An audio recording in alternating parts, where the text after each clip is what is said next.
Assalamu alaikum wa rahmatullah. Have you ever noticed that when you recite and try to recite loudly, you end up getting a lot of strain, vocal tension, and your throat hurts? The reason actually is that you're not properly projecting your voice.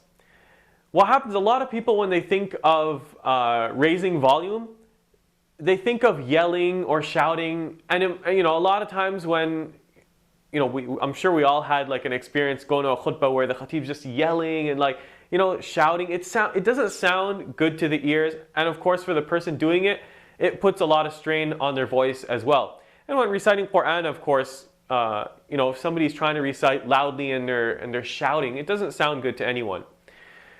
What happens when someone's yelling? I'm sure you heard the phrase, somebody's yelling at the top of their lungs or screaming at the top of their lungs. It kind of holds true. What happens is that when someone's shouting or yelling, they're using, their voice area and this like the top chest and the voice area to try to push out more sound, and it ends up creating a lot of tension there. Really, what you need to be doing is project your voice. Projecting your voice has to do with directing your voice to a farther distance, kind of like casting your voice, throwing your voice, and it's a bit of an abstract concept. So I'll give you some examples, and hopefully that helps you make sense of what voice projection is. Think about this video that as I speak right now, you can hopefully hear me loudly and clearly. That's because in my mind, I'm speaking to you. I'm speaking, beyond my camera. Whereas suppose instead, I decide to speak only to my microphone.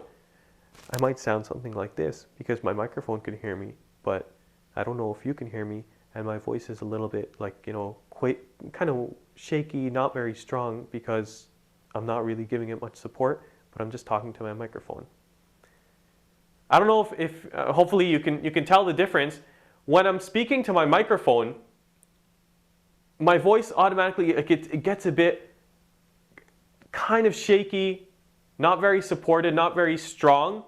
Whereas as I'm talking to you now, I'm not shouting, I'm not yelling at the top of my lungs, but talking in a projected manner.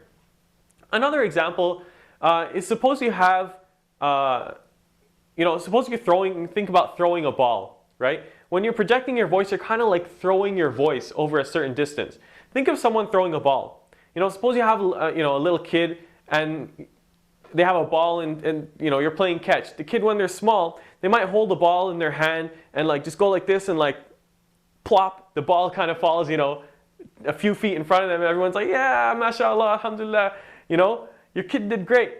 But as they grow older, and you take them out to play catch and stuff like that, they realize that you can't, if you want to throw the ball farther, you can't just use your wrist and start going harder like that, your wrist is going to get sore. You really need to hold the ball and step into it. So your wrist, your entire arm movement from your elbow, your shoulder, and even your whole body, you step into the throw, and football, baseball, whatever, you just use your whole body to give momentum to the ball. If you think of your voice like this ball, really what people do when they yell, essentially they're holding this ball and trying to go harder with the wrist. And the ball is still going to fall just a few feet in front of them. Really, imagine this ball is your voice. If you're doing this, you're using your throat, you're yelling, and you're trying to go louder and louder, whereas you need to give your voice proper breath support.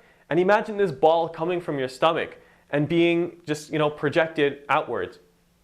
This goes back, if you see our other video, Iceberg Lungs, where we talk about proper breathing.